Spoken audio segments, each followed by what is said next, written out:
Welcome into the Jazz Notes podcast. I'm Ben Anderson. I'm Chandler Holt. We are recording this, a special second episode of the week, on June 18th. We are now 5 days away from the NBA draft. We are basically here. This will be, barring breaking news, something huge, our last podcast before the draft. Yes. Now, I'm flying down to New York on Saturday.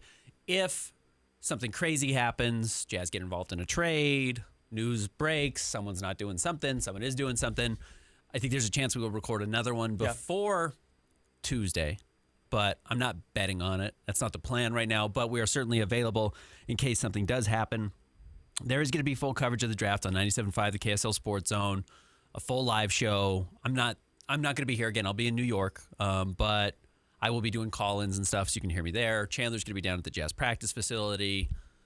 So there's going to be full coverage, as well as at KSLSports.com, social media, my Instagram. Everything. At Ben's Hoops. Yeah, my Twitter, Chandler's Twitter, at C Holt Sports, KSL Sports, social media, everywhere. So there's going to be a ton of coverage, in person, wherever. And then we are going to do another podcast the night of the draft. Tuesday night. Probably kind of late, but it'll be late. Yeah. I mean, it's going to be really late on the East Coast. It will be less late in the West, but it's going to be a later episode. So if you want to stay up, you can listen. If you want to wait until Wednesday morning, there will be a recap of what happened and kind of our thoughts on what exactly happened with the Utah Jazz. So with that in mind, before we get into the draft and the mailbag, because we did ask for more mailbag questions today, let's talk a little bit about the Walker Kessler saga that escalated seemingly extremely quickly. There was some really bad reporting, I thought, done right after. Agreed. And then kind of got put an end to yesterday. And not done by any means. There's still a lot to get done here, but Walker really resolved a lot. So it started with Sam Amick's article at The Athletic that, Walker Kessler's not happy with what's happened. He's frustrated with the process. By the way, this was true all of last year. Yeah. He was frustrated he didn't get a contract during the offseason last year. And then he was frustrated about the injury. He said he did think about the contract as soon as he got hurt. He didn't really talk to us a whole lot. We talked to him once during the season after the injury. We talked to him once right after the injury, and then another time later in the year. And he kind of just said, "I'm fine. Things are doing good. I'm trying to get prepared." And then we tried to talk to him in the locker room clean out, and he did not talk to us. Now, hurt guys usually do not. Yeah. So that's not totally uncommon, but it was notable that we weren't able to find him. The first thing he said at his media day, mind you, was the first question asked to him, but he was like, "I'm frustrated, but I love it here." That was the general sense. And then after that article that you mentioned on the Hoop Collective podcast, McMahon basically said that the Jazz had offered him a deal in the ballpark of 5 years and $140 million. I think it came out later, or at least it was said on ESPN that it was like $137.5 million was the exact figure, which places him right at about $28 million a year, which is, I think, one of the three highest. Would be, if this is, of course, what was offered to him, one of the three highest contracts per year for a non-All-Star center. I think up there with Isaiah Hartenstein and one other guy, Miles Turner. Yes. Yeah. And apparently the Jazz, and then other rumors started circulating that his camp felt that he could get more, and then there was a $40 million AAV number thrown out there that maybe his camp was aiming for. And I do think, like you said, bad reporting, I think that was all over with this whole situation. I think, even if he did say, this is a point in my article I wrote yesterday, even if $40 million was something said by Walker Kessler's camp, that's likely a negotiation tactic just to get the Jazz to come up a bit. Yeah, absolutely. You ask for the highest, the Jazz offer what they think is fair, and then you meet somewhere in the middle. And that doesn't mean right in the middle. Yeah. But it means this is our starting point. I would suspect the Jazz have less wiggle room than Kessler's camp. Yeah. But after Sam Amick's article came out, there was the Hoop Collective yesterday, which I think a lot of people listened to, where Brian Windhorst and Tim Bontemps were talking, and Tim McMahon also.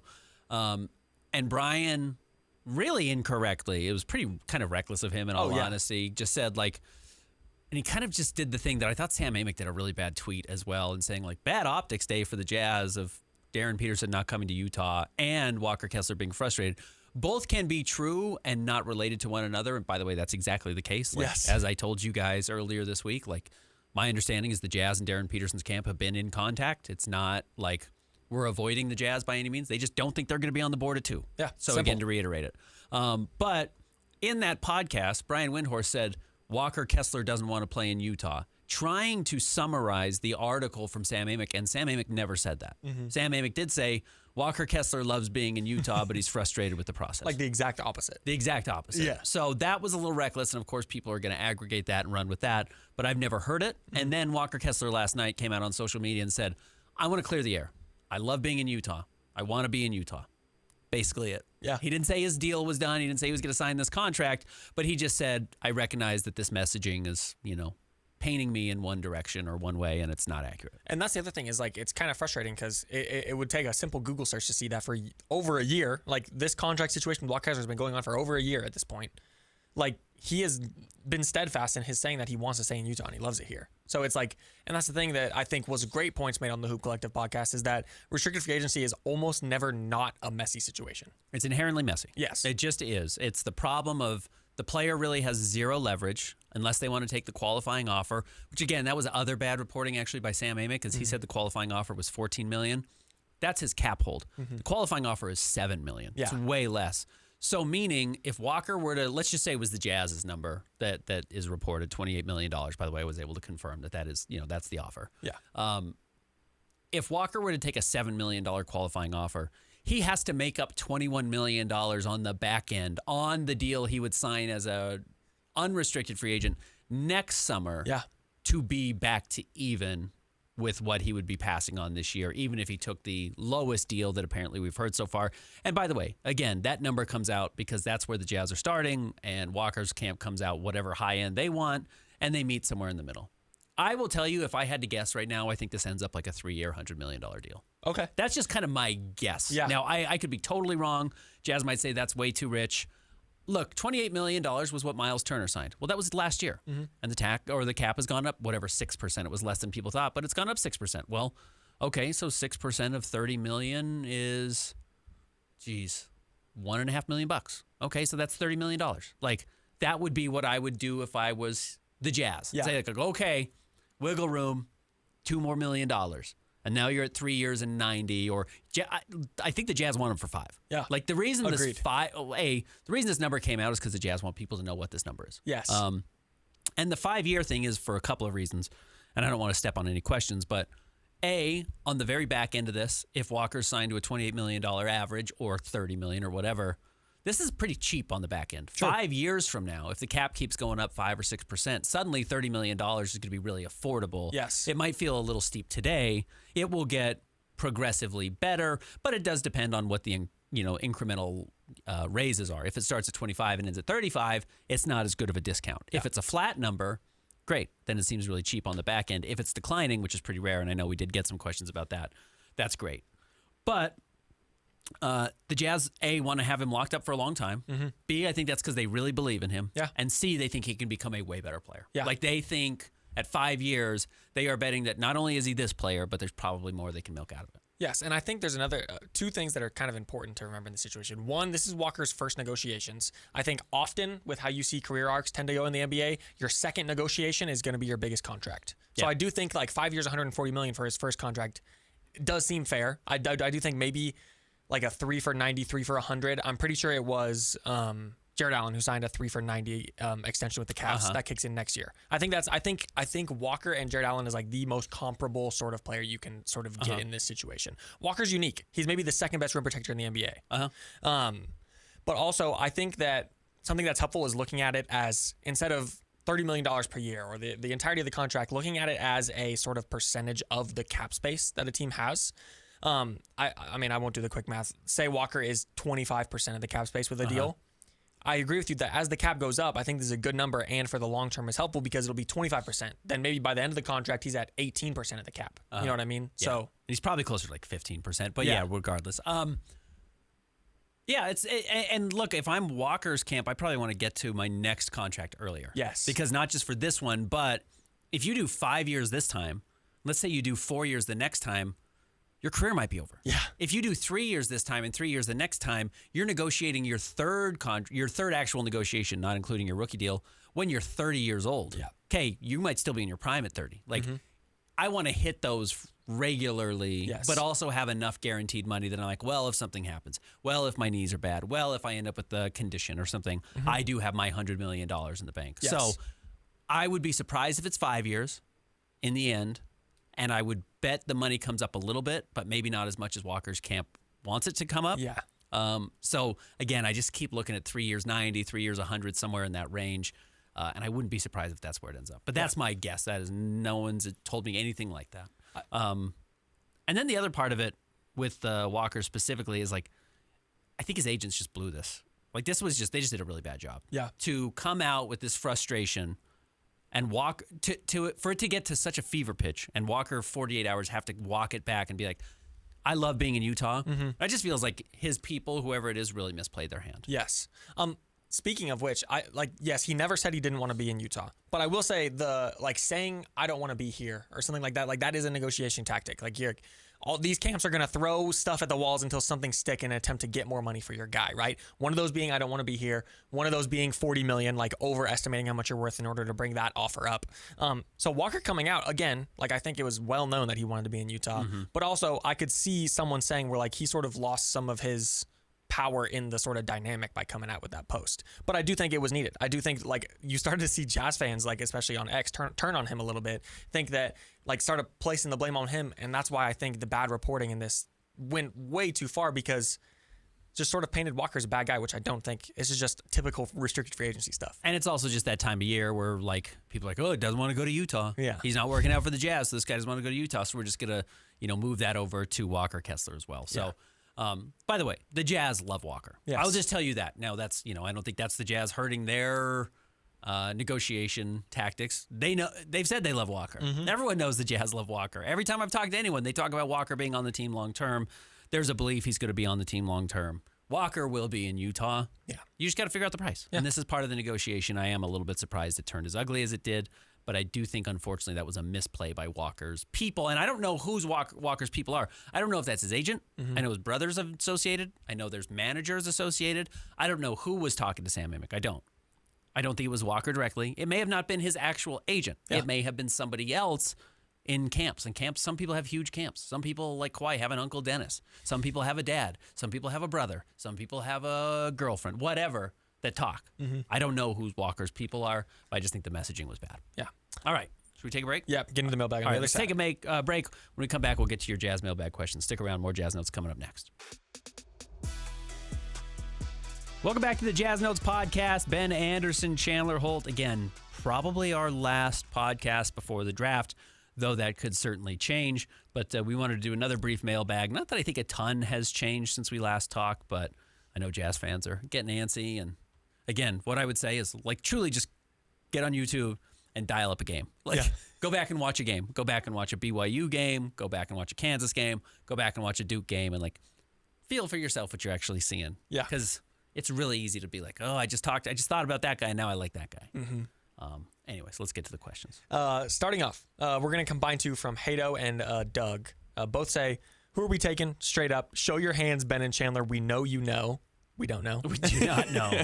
I promise you, I don't know at all. In fact, I feel like I know less this year than I've ever known. But that is because here's the good thing. And honestly, I know you've heard people say this before, listeners, but like this is really true. In the past, like even last year, it was like, okay, maybe it's Con Knippel. And it's like Con, I thought he had a chance to be the best shooter in the world. Like I think I said that. I talked about his processing. It's like he may never be a good defensive player, and like I don't know if he's ever going to be a star. And I stand by all of that. Now, he may be a star in his role and actually might make an all-star team. He's that good of a shooter, even better than I expected him to be. But, like, he's not going to be the number one on a team. Yeah. And that was, like, a drawback. And the Ace Bailey stuff, we just, like, it was so it's easy to forget what it felt like at this point last year with Ace Bailey. It's just like, no one's talked to him. No one's worked out with him. He doesn't want to be anywhere except for Brooklyn or Washington. And maybe it's not even those teams. Like, nobody knew. And it was like the least of all was going to the Jazz. So it was like, okay, well, how do you deal with that? And then I was like, I've never seen Trey Johnson play defense in my life. Like, it's just like, I don't actually love the shooting that much. Never got to the rim. There's like all of these things. And like, well, maybe he can play point guard. I'm like, he's never played point. I've never seen him do that. And then it was like Jeremiah Fears. I'm like, he's 5'10". You know what I mean? It was just like all of these players we were talking about. And you're just like, there is like some fatal stuff here with every single one of these guys.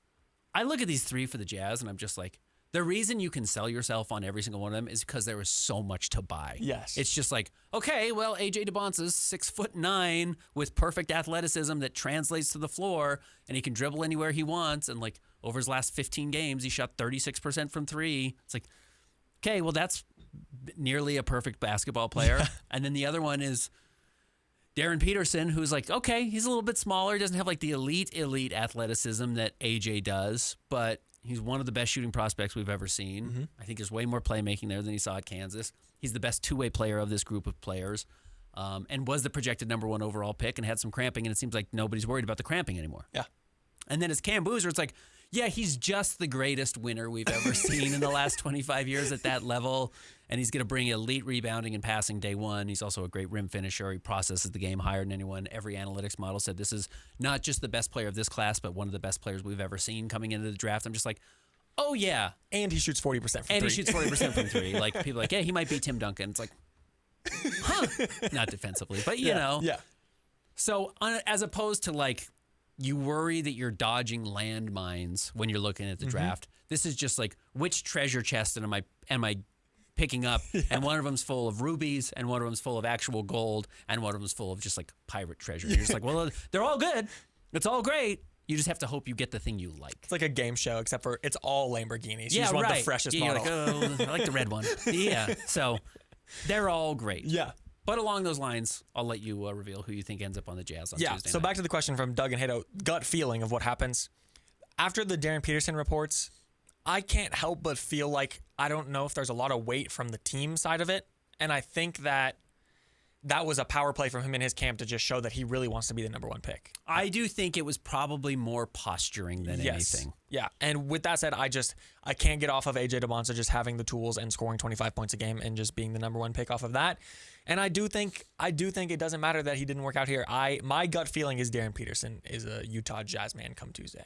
That's usually where I fall back on. Mm-hmm. And then I think, why do we keep hearing all this Cam Boozer stuff? And by the way, I heard Cam really early in the process. Mm-hmm. And right after the lottery, I put Cam out as number 2 on my board, just kind of like thinking, not my board, but what I thought was going to happen. And with all of that said, I'm just going to trust my reporting and believe the actions of Darren Peterson works out for the Wizards and then cancels his workout, and AJ comes to Utah. Okay. So I think it's going to be AJ DeBonsa. Okay. That's going to be, again, though, like, I promise you this is a dart in the dark. Like, I'm just chucking something at a dartboard. I have no idea. Yeah. I truly don't. But I'll say AJ. Next up, from Master Ute, if you had to bet your mortgage on who would go number 1, who would it be? If I'm forced to bet my mortgage, I think I would go with AJ DeBonsa. Yeah, that's the funny thing. Like, if you actually had to say who, even though I just said he's going to the Jazz, if I was like, in a corner, had to make a pick, I would probably say AJ. Yeah, agreed. But there's the other thing. So all these Wizards fans, who I know every Jazz fan has now come across, Wizards Muse or whatever, Michael Winger, who is the president, or he's an executive for the Wizards. Mm-hmm. He's like done this interview now. It's like a news interview. Yeah. And everyone's looking at it, and all the Wizards fans keep showing. It's like, look, he's clearly talking about AJ DeBonsa because they're talking about leadership and personality and it's going to do right by the community. And like, are we sure he's not talking about Cam Boozer? Yeah. And I'm serious. Like, there is so much smoke around AJ and Darren. One, like, there is a belief that for a lot of people, like, Cam Boozer is the best player in this draft. Like, are we sure Cam Boozer does not end up in Washington? And here's the other thing. You talked about, like, this came up last week, how, Wizards have got this reputation as being a tight-lipped organization, right? And then you said, well, the Trae Young stuff and the Ace Bailey stuff from last year's draft, like, are they really that tight-lipped? If they are tight-lipped, isn't it, like, there's been no Cam Boozer in the Wizards talk? No Cam talk. Right. So that could be pointing in that direction. But yeah, I think I would still say AJ. I would probably still say AJ. Which again, I know I'm just like talking out of both sides of my mouth because that's how little I know about what to expect.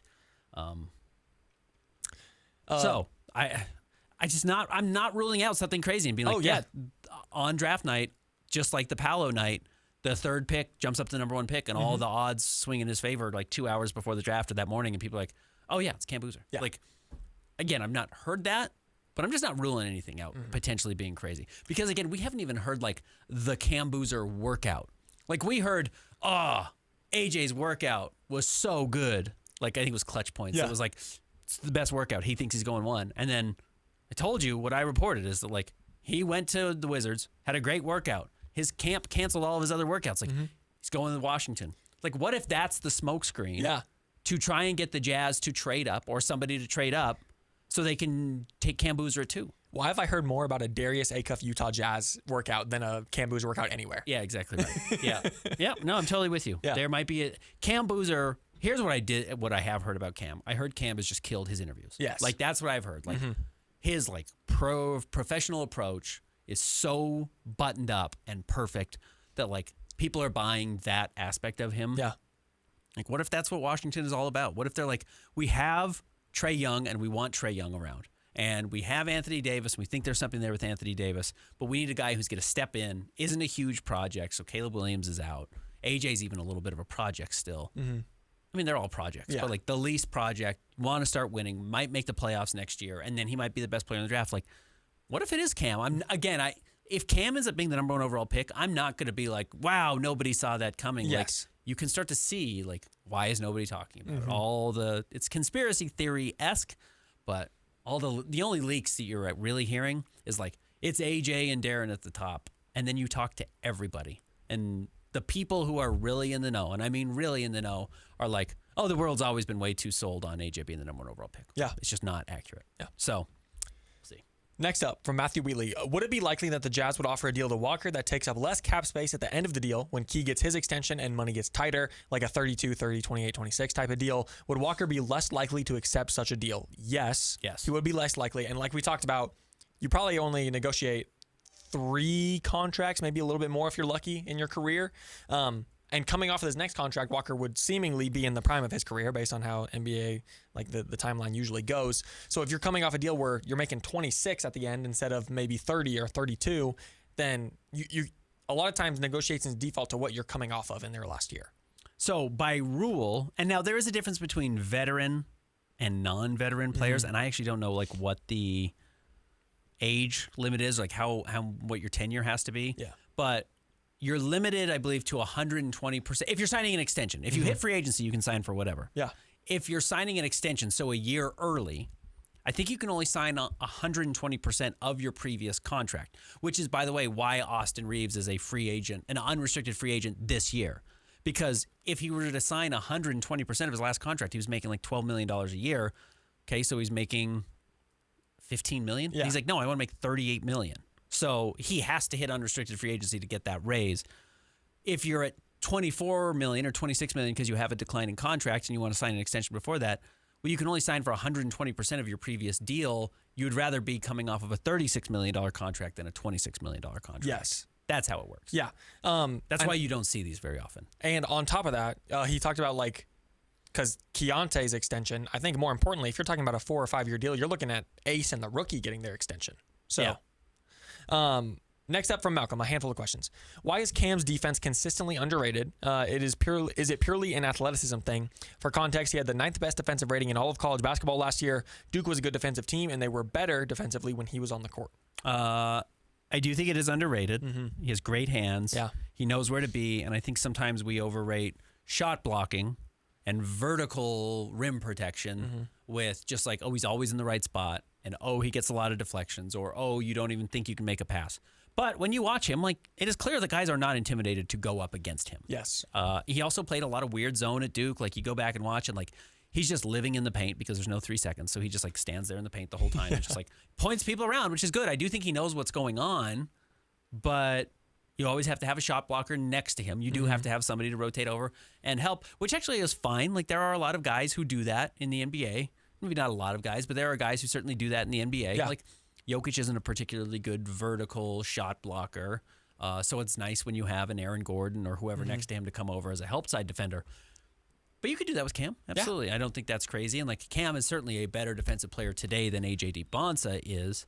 But if your whole thing is like, yeah, I need him to play the 5 and protect the rim, he's not going to be very good. But like, Kevin Love is also the 3rd best player on a championship team and doesn't have any shot blocking in his game at all. Yeah. And is probably not even as good a defensive player as Cam. So yeah, agreed. I like Cam as a defensive player. I'm not like, he's not your go-to great defensive player. I think there are maybe situations late in the game where you might pull him off. I kind of have a hard time believing that just because he's such a good rebounder. But if a team's like playing really, I don't know, if they play really small, then he's your center and it's totally fine.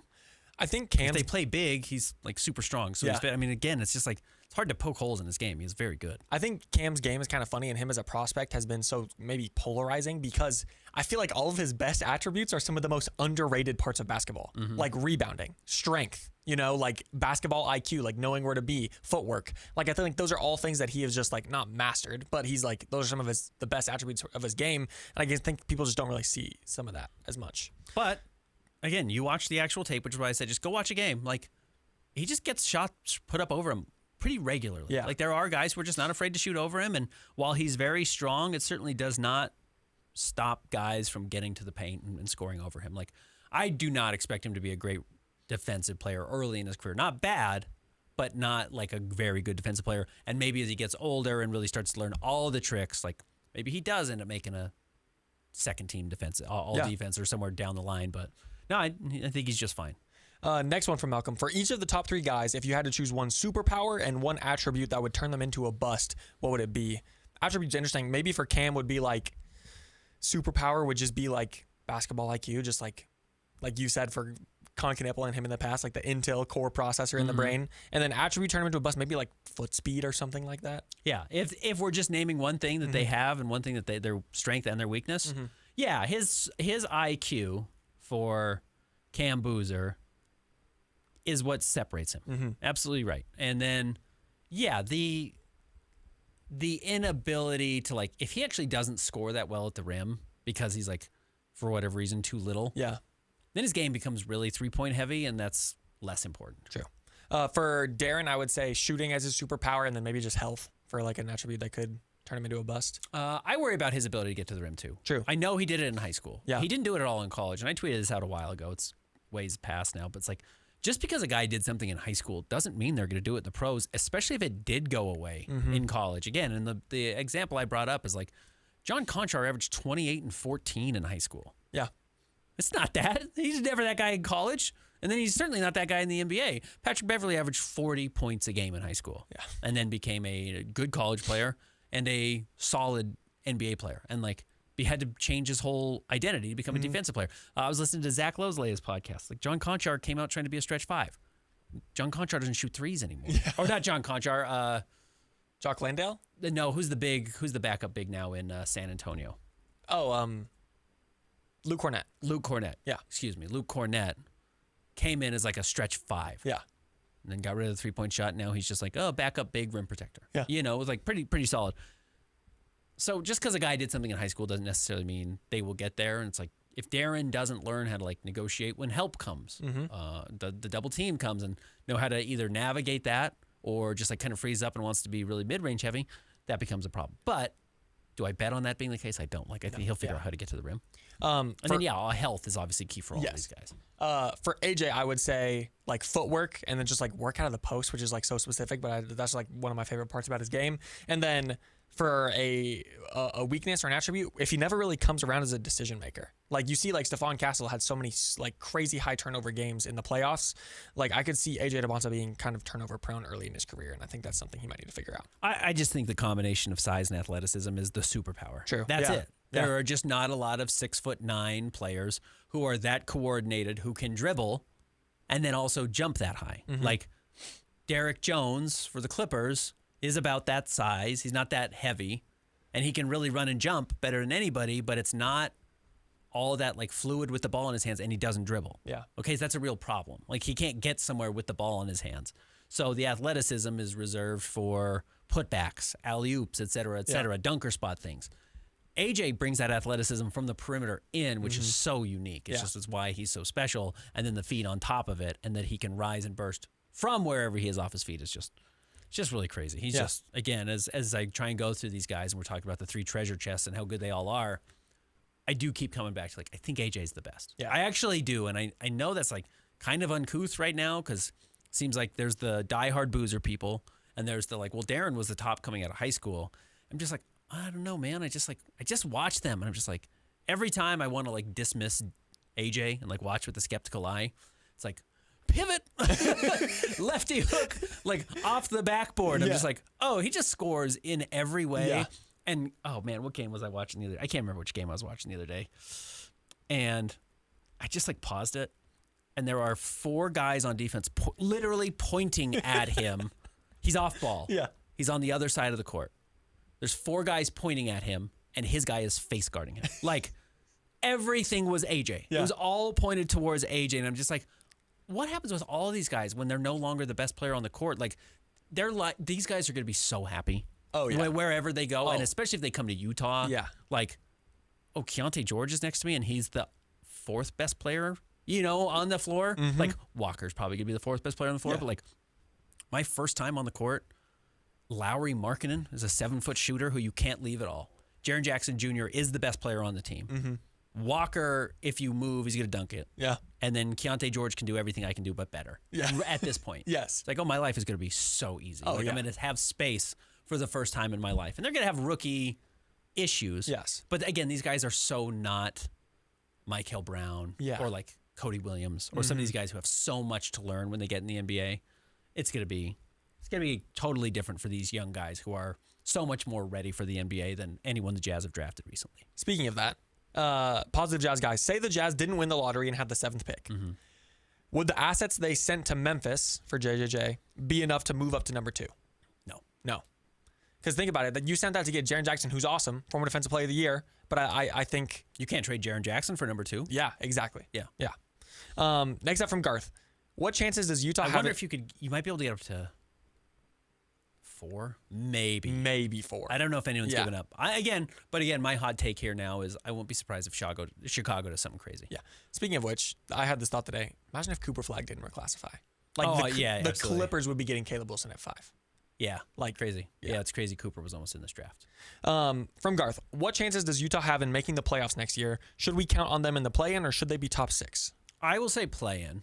I think play-in because even if you have all the talent and you mesh really well, there is something to be said about just like winning for the first time. Like winning every single day. And that does get harder because I do. I don't know how the new tanking rules are actually going to work long term. I don't know if after people figure out the system, they're going to do anything a whole lot different. I still think there's going to be a lot of teams in that 4 through 10 range who are happy to lose a lot. But I wonder if just your average night in the NBA is going to be harder now than it was for the last 5 years under this current system, where for the last 20 games or 30 games of the season, you're not just running into like 2/3 of the teams or half the teams are booting games on purpose. Some will not care. Yeah. But even then, if they're like in the 4 to 10 range, as long as they're not trying to avoid falling into that designation zone with the top 3, which are going to have the fewest balls, but also aren't trying to win too many games to get to the 10 through 14, like they might just give you a little bit more effort than usual. And so you lose more of those games than usual. So you drop so the games that like even a team who doesn't know how to win yet can pick up, maybe you drop more of those than you think. So you end up at 45 wins as opposed to 49 wins. And it's like, you lost a tiebreaker to Minnesota this year because they just know how to win those games. Yeah. And then you end up in the 7th or the 8th as opposed to the 5th or the 6th. Scally Nation, is it possible that Darren Peterson doesn't want to work out for the Jazz because he's not healthy and is trying to keep it on the down low? No. And because there is almost no like medicals done in these workouts. Like maybe they talk about things that they've seen in the reports, or maybe they just ask him about situations, but it's not like that he's coming to Utah to see Utah doctors. Pure reckless speculation on my part, so I probably just shouldn't do it. It's like, I almost wonder if you're more worried about him having a bad interview, because like he's not been a very good interview. He didn't talk at all at Kansas. Yeah. When he did talk, he's like, I'm an introvert. I'm a loner. And people are like, what? And then it's like, he does his next interview publicly about like, what was wrong? He's like, it was creatine. And people are like, maybe he meant the wrong thing. It's like, so maybe you don't even want him going to dinner privately. Like now again, that's very reckless. Yes. Like he went and met with Washington, or Washington met with him. Again, I don't know exactly what happened, but and even then, like the reason if he's not guaranteed to go 1, which again, his camp thinks that's what's going on. He knows he's not falling far. Like, what does it matter? He's not falling far. Yeah. What does he have to go to Memphis for? What does he have to go to Utah for? It's like, he's going to one of those 2 teams. Like, Memphis is the absolute bottom. There's no world where I don't think he's off the board by 4. So, does he need to go and waste time? Like, what if somebody does come out with something and says, like, he was terrible? Like, there's no reason to hurt yourself at that point. Yeah. Next up, from Bob Crack Chuck. Without asking you to predict the future, do you actually believe that you'll see the Jazz raise a banner at some point within your lifetime? My dad is starting to get pretty old, and I wonder if he's ever going to see this team get to the promised land. Yes, I think there will be a championship, but I am 40, so I'm not as old as your father, probably. So, yeah, I think the Jazz will win a title. I don't know if it's this team. Yeah. But I have no idea. I was about to say, like, I'm a Seattle Mariners fan, and I'm, like, probably the worst MLB team by the way. And I'm like, I'm sure at some point in my lifetime, you know? Like, I feel like for all sports, any team in your lifetime is a safe bet, depending on how old you are. Yeah. Like the White Sox actually might be the worst team in baseball historically, and I saw them, and if it wasn't them, it was like, yeah, the Kansas City Royals, and Kansas City Royals have won one. So the Cubs broke their, the Red Sox broke their streak in my lifetime. So, yeah, I think the rules are set up to be pretty egalitarian. Now, we'll see if tanking changes that. True. The new tanking rules might make it harder for small teams to go out there and win, but the cap rules make it pretty hard to stay on top. So you don't end up losing an entire decade or half a decade when one team puts together a good roster. Yes. You lose 2 or 3 years as opposed to 9 years, and that's a big change. From Quinn, this is obviously entirely speculation, but we've heard that AJ wants to go number 1 overall, but could you see a scenario where AJ could be angling to end up on the Jazz? I thought it was interesting that on the Hoop Collective, AJ's dad, Ace, sent a pic of both a Washington and a Utah shirt. Again, I do think that gets back to the fact that there's a real chance he goes to 2. I think they know that. And Darren's dad, on the flip side, has only tweeted out photos of him or shared photos of him on Instagram in a Wizards jersey. Yeah. So, yeah, I think it's very possible that AJ goes there. I don't think he's angling to go 2, but I think they recognize it's a realistic possibility. Yeah, I agree. And I think that, again, I don't, this is also speculation for me. I think that the whole Darren Peterson thing was kind of like him trying to posture, like you said, to go number 1 because he feels he's the number 1 pick. And I just think they're sort of approaching it differently. Like there's Darren Peterson could have a Utah shirt as well, like, because that's a real possibility for him. And I think AJ sees that possibility, and Darren's more just like, no, I'm gung ho. I deserve to be the number 1 pick. Yeah. And again, they get all the gear right away, anyways. Like when Ace Bailey showed up in Utah and got off that plane, he had Jazz gear on. Like, they'll have Jazz gear, and they get a hat that night. Yeah. It's a nice thing. Quinn, knowing that he worked out for the Jazz and seemingly immediately after, Darren's camp says that they are very confident he's going first. Could AJ have indicated in his workouts with Washington or even with Utah that he'd prefer to be here? I don't think anyone would say that. Yeah, agreed. Certain places in the draft, maybe.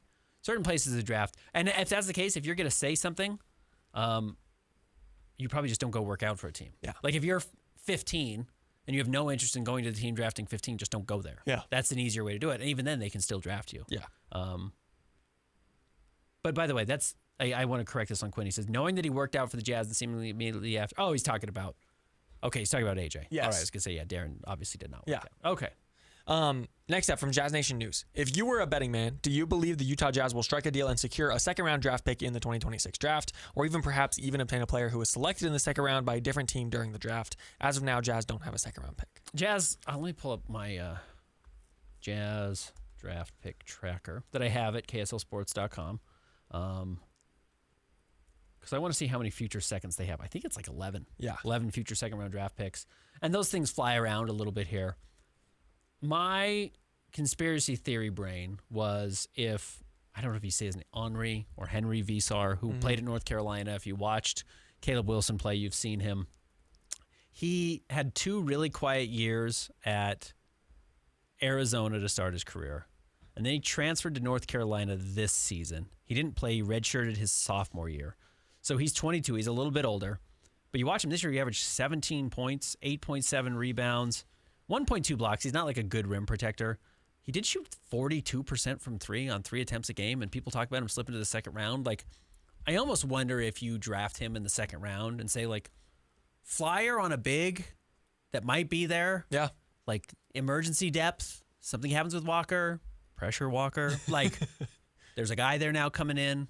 You don't know what's going to happen with Kevin Love. Rumor from Mark J. Spears was that Kevin Love's going to go sign with the Lakers with LeBron. Or Yusuf Nurkic doesn't come back. Like, at least there's another young big that, like, can actually play. It's actually where the Jazz don't have a lot of depth, like a center. He's a center. I would keep an eye on Henry Visar.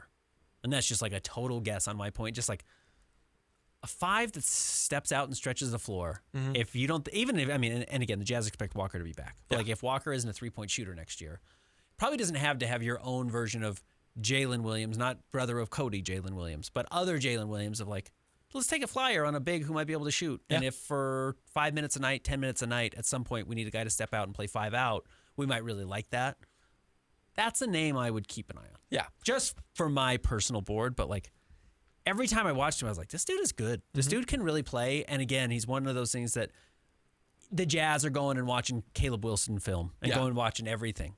And they're like, this guy keeps like making plays. It's like, kind of, there might be something there. Yeah. So, total guess though on my part. Yeah, I wouldn't bet on anything. I would like never bet on an NBA team to make a trade. Like that's just like betting on them to do something they're not already doing is a bad idea. Yeah, but with that being said, I would not be shocked at all if they get back into the draft at some point because you are bringing in a guy on a rookie scale deal, and right now there's a lot of money questions with the Utah Jazz. So getting someone on a rookie scale deal could be good. Per my count, the Jazz have 9 second-round picks, but I could be wrong. Okay. Per what I have at KSLSports.com. Next up, handful of questions from Connor Morris. When's the earliest, latest, and most realistic day the Jazz could sign Walker? Have we heard anything about his game he's improved on since being cleared to play? And was his surgery successful? Surgery was successful. Yes. The earliest, technically the earliest he can, I think the earliest he can agree is the 1st. Now he can agree, well, he can agree today. Yeah. And they just be like, yeah, we're not negotiating anymore. It actually doesn't make sense to do that either for Walker. Like, if you know this offer's on the table and the Jazz haven't said this offer's gone as of draft night, then like just sit on this offer. And by the way, this number coming out for Walker's camp isn't bad either. Yeah. Because now every other team knows the number that they have to beat to sign Walker. Great. Yeah. To be snobby, push my glasses up.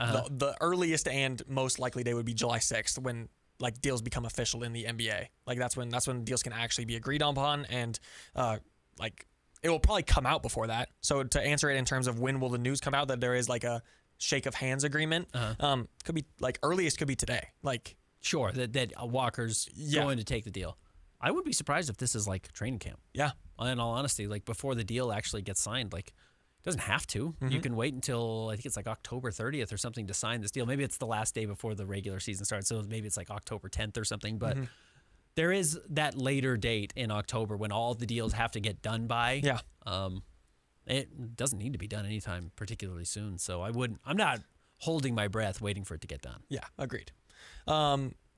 Next up, Connor Morris. Will you guys be equally excited for whoever the Jazz draft, or is there a guy you would be most excited for specifically? I'll say, in terms of like on the court, I think I like Darren Peterson the most for the Utah Jazz. In terms of selfishly, like for my job, I think AJ DeBonsa would be the best for the Jazz, just in terms of storylines and talking points and everything. What about you? Do you have a favorite? As of draft night, the least favorite would be Cam Boozer because of all the complaining. Yeah. For content, Darren Peterson would be the least because he talks the least. Yeah. He's like the most internal and quiet. And then for the like, all these BYU people just want to have me talking about BYU. It's like I cover the Jazz. Like, on the radio, I cover BYU and everything too. But like when I'm writing, I don't write about BYU a whole lot. Like, I don't know if I care for that, to be honest with you. Just like the same reason I didn't want to cover Jimmer. Like the thing of like, well, he's a BYU guy. I'm like, I'll tell you guys, I promise you the Jazz do not care. Yeah. They do not care he's a BYU guy, and they do not care that Cam Boozer is the son of Carlos Boozer. Like that, I don't want to say cutesy stuff, but like that type of thing is not what I'm all that interested in, to be honest with you. And actually, selfishly, I want to cover the best player. Yeah. Selfishly, I just want to see a guy who, like, when I'm watching, I'm like, whoa, I can't believe I saw that. Yeah. I can't believe that happened, you know? And like, Donovan Mitchell did that very regularly. Like, oh, wow, that first year covering Donovan was very exciting. He was like a fun player. Everyone was blown away. All positive vibes everywhere. Like, selfishly, from like a low stress standpoint, that would be ideal. Yeah. Connor, again, when the Jazz make the playoffs, notice I said when, what celebrities will be front row at the Delta Center? I'm thinking Post Malone, Ty Burrell, Benson Boone, D. Wade, etc. But who else? Shaun White. Shaun White, yeah, we've seen him before. Olivia Rodrigo sat courtside next to Carlos Boozer one time at a game. I don't know why. Her new album rocks, if you haven't listened to it. I don't know. There's not like a lot. Mitt Romney sat courtside when the Jazz were beating the Thunder. Governor Spencer Cox. No, I don't know. Maybe Pat McAfee comes back. Yeah, maybe Pat comes back. Like Ryan Smith has done a good job bringing celebrities back, but they are like, I don't know if they're Jazz fans. Now, I don't think Taylor Swift was a Knicks fan, but yeah, we just don't have like the famous Utah and like Ty Burrell. Yeah. Okay. Yeah. Whatever. Last one from Connor Morris. Will the same stuff about Walker being frustrated be coming out next year about Keontae? I imagine it's possible since Key likely won't be a max guy either. I have no idea if Key will be a max guy. He might be. Yeah, if he was at what 23 and 6 or 7 this year and shot decently. If he shoots better and comes back as maybe we'll say the same numbers, but now the team is competitive. He has more sharing the ball to do, but post similar numbers. He could be a max guy. I could see him Tyrese Maxey. Yeah. I don't mean max as a joke there, Yeah. but Tyrese Maxey's a max player. Yeah. Yeah. If he ends up as Tyrese Maxey, I wouldn't be like, oh wow, no one saw that coming. Again, on this podcast consistently, we've been I think Keontae's a really good player. I remember the first time I saw him in Summer League, and he was by far the best Summer League player out there, and he rolled his ankle. Otherwise, he would have won Summer League MVP. Yep. People remember him in Vegas. He was just torching everybody. Yeah. Nobody could stay in front of him. And then he had an okay rookie year, pretty good rookie year. Sophomore season didn't make the jump. Third year, he makes a huge jump. But I'm not sure where he is today is actually all that surprising to me. Yeah. Now the question is, does he actually build off of it and become something more? Does someone take a bite out of him? I don't know. I believe the last question here from Ryan Jazz. Everyone knows it's smokescreen season. Even with that, I am sure some NBA front offices fall for the tricks. Do you know of any classic smokescreens that have worked and tricked NBA GMs? Well, the most common one obviously is what happened with the Jazz last year. Yeah. And smokescreen isn't necessarily somebody fell for something, but it's more that you get specific intel. Yeah. And again, the intel was the Wizards were trying to trade up to get Ace, and the Hornets wanted to get Con Knippel, and the Jazz just didn't reveal that in that scenario we're going to draft Jeremiah Fears or what. I don't know who it would have been, but they don't let you know, so no one is comfortable, and that's by definition kind of a smokescreen. You think it's going to be one thing, or you don't really know what it's going to be, so you can't have movement in front of you. Mm-hmm. And also, in the sense of tricking another GM, this is something that I disagree with in this whole point is there have been talking points the Jazz are doing this to trick the Wizards into taking this guy. Yeah. The Wizards are just going to take who they want. Yeah, just take who they want. Yeah. And the Jazz, same thing. They're just going to take who they want. You're not going to, no matter what you say or do is going to, I think ever in the past or in the future, going to force the hand or change the plans of someone in front of or behind you. The only thing that happens is you make your pick and then that guy's off the board for the next team. Yeah, right. That's the most common thing that happens. Now, there are examples of the Jazz knew Denver wanted to get rid of their pick. Yeah. And the Jazz wanted Rudy Gobert. And when he slipped, they got to the first spot where they thought, okay, that pick is gettable. Let's go get that pick and get Rudy Gobert. I don't know if people remember this, draftexpress.com, before Jonathan Gavoni went and worked for ESPN and now does his solo stuff again. I don't know if Draft Express is even a page anymore. I haven't checked. They used to do a draft workout tracker, or not workout tracker, a draft range tracker. So they would do their mocks. And I loved it. It was actually, I thought, one of the better tools of you could actually watch where a guy went on their mock. So they're well, he started out at 4 and he dropped to 8 and then he went back to whatever. Yeah. Rudy Gobert at one point, I think, was the second overall pick in that draft. Because, that was the lousy draft. That was that, Giannis draft. Yes. And that was Anthony Bennett at the top. I think at one point the highest, Rudy was the second overall pick, this mystery man. Maybe it was 4th, but he dropped to 27th. It's not crazy that the Jazz were way higher on him. Yeah. And saw the pick dropping and were no one's taking him or nobody's seen him very well. And he worked out really well here in Utah, so they went and got it. So I think that's more along the lines of I don't know, smokescreen, not necessarily, but how intel works. Yeah, agreed. But all right, so I think that's it. As we mentioned, this will be our final thoughts before the NBA draft, which is on Tuesday. You will be in New York. I'll be at the practice facility. Content all over the place, and then also likely on Tuesday night will be the next Jazz Notes podcast, sort of a reactionary podcast. Yeah, but it's crazy. It's finally here. Yeah, I'm ready for the cycle to be done. To be Yes. honest with you, I've learned that I actually like when the team is later in the draft because you can talk about 15 guys. You don't have to dive as deep. This is you just cycle through 3 guys over and over. Yeah. It's been a long month. Yeah. 6 weeks. But it's been fun. And I appreciate all the Jazz fans who have tuned in and listened and followed along and really taken part. And I think Jazz fans are smart. They've all come around on whoever the Jazz take on draft night. Someone's going to be mad. Most people are going to be happy. Yes. And I don't know that whoever it is. If it's Cam, people will be well, Angels must think he's the best guy. Yeah. And then they'll go back and be wow, he was the best player in college. He was the best player in high school. He had the best team. He was the best player on the best team. That's really good. And if it's AJ, they'll be wow, Jazz have never had a prospect that looks this way, that plays this way, that operates this way. And if it's Darren, it's going to be well, that guy was the number 1 pick for a lot of people most of the year and just had a fluky freshman season that allowed him to slip to Utah. And I do think 90% of the people who are mad at the pick or disagree with the pick will come around pretty quickly. Absolutely. Yeah. And whoever they get is going to have a really good summer league. Yeah. I would say also, again, we don't want to spoil what we're going to be talking about in the coming weeks, but like Jazz's summer league schedule in Vegas is going to be stacked. Oh, yeah. Because they're going to play the other best players. You know what I mean? Especially if Ace Bailey is also down there. Yeah. But which I think he's going to have. I mean, in fact, Ace Bailey was on the cover of the summer league schedule that they released, right? Yeah. I think at least their like latest one. They're like, "You excited for summer league?" And it was Ace on the front. I was like, "Oh, I guess Ace is playing." No, that could change. Who knows? I don't know. But I think the Jazz will be playing against the Memphis Grizzlies, and they'll be playing against the Washington Wizards, and they'll be playing against the Chicago Bulls. Like we'll see. They try and get all those top matchups going up head to head. All right. Okay. Enjoy the draft, everybody. If we talk to you before then, it means there's something exciting crazy has happened. Otherwise, we'll be back with you on Tuesday night.